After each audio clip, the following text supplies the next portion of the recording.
بسم اللہ الرحمن الرحیم الحمد لأہلہ والصلاة علی اہلہا۔ ماہ مبارک رمضان کی دعاؤں کا سلسلہ، اور آج تلاوت کر رہے ہیں ہم 12ویں شب کی دعا۔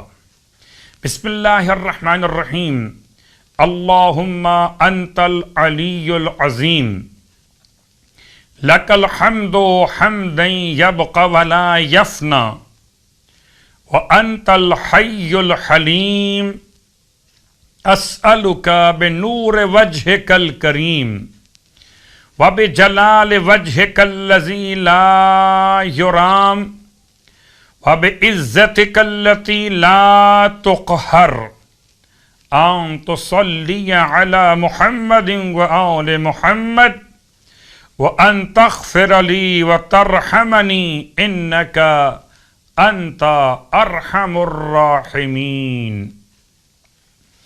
شب کی دعا کی تلاوت کے بعد 12ویں شب کی نماز مولائے کائنات علی ابن ابی طالب علیہ السلام کی اور روایت کے ذیل میں ارشاد فرماتے ہیں کہ 12ویں شب میں 8 رکعت نماز پڑھی جائے، 2 رکعت کر کے، جس کی ہر رکعت میں الحمد کے بعد 30 مرتبہ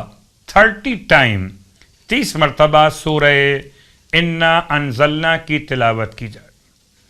8 رکعت نماز 2 رکعت کر کے، ہر رکعت میں الحمد کے بعد 30 مرتبہ سورہ انا انزلنا کی تلاوت۔ اس کا ثواب کیا ہوگا؟ مولا فرماتے ہیں اللہ تعالیٰ اس نماز کے پڑھنے والے کو شکر کرنے والوں کا ثواب عطا فرماتا ہے، اور وہ روز قیامت صدیقین میں شامل کیا جائے گا۔ خداوند عالم ہمیں شکر گزاروں میں شامل کرے اور ہمارا شمار صدیقین میں سے قرار دے۔ 12ویں دن کے روزے کا ثواب سرکار ختمیہ مرتبہ صلی اللہ علیہ وآلہ وسلم کی روایت کے ذیل میں ارشاد فرماتے ہیں 12ویں روزے کی برکت سے خدا تمہارے گناہوں کو حسنات میں بدل دے گا اور تمہاری نیکیوں کو دگنا کر دے گا، اور ہر نیکی کے بدلے 1,00,000 نیکیاں اور عطا کرے گا۔ پروردگار ہمیں اس روزے کے ثواب کے حصول کی توفیق عطا فرمائے۔ 12ویں دن کے دعا کی تلاوت۔ بسم اللہ الرحمن الرحیم اللہم زینی فیہ بالستر والعفاف واسترنی فیہ بلباس القنوع والکفاف واحملنی فیہ علی العدل والانصاف وآمنی فیہ من کل ما اخاف بعصمتک یا عصمت الخائفین۔ اور اس دعا کے ساتھ آج آپ کی خدمت مقدس میں جو نماز پیش کی جا رہی ہے وہ نماز ہے نماز اسرت، تنگ دستی دور کرنے والی نماز، اور اس کا سلسلہ بھی کتاب مکارم الاخلاق سے ہی نقل کیا جا رہا ہے۔ امام جعفر صادق علیہ السلام ارشاد فرماتے کہ اگر کوئی ایسا امر انسان کے لیے واقع ہو جائے جو بہت مشکل ہو تو ظہر کے وقت میں 2 رکعت نماز پڑھے۔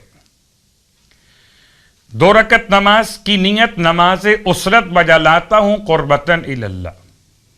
رکعت اول میں الحمد کے بعد سورہ توحید کی تلاوت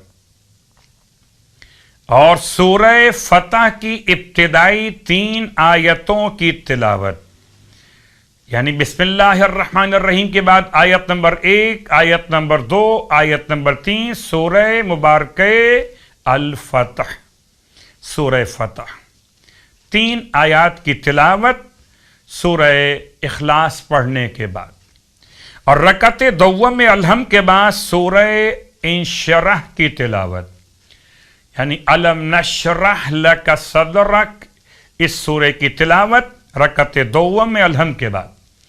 کہتے ہیں علماء کہ یہ نماز بہت مجرب ہے، پریشانی اور مشکلات کے خاتمے کے لیے پروردگار تمام اہل ایمان کی مشکلات و پریشانیاں بحق امام صادق علیہ السلام دور فرمائے۔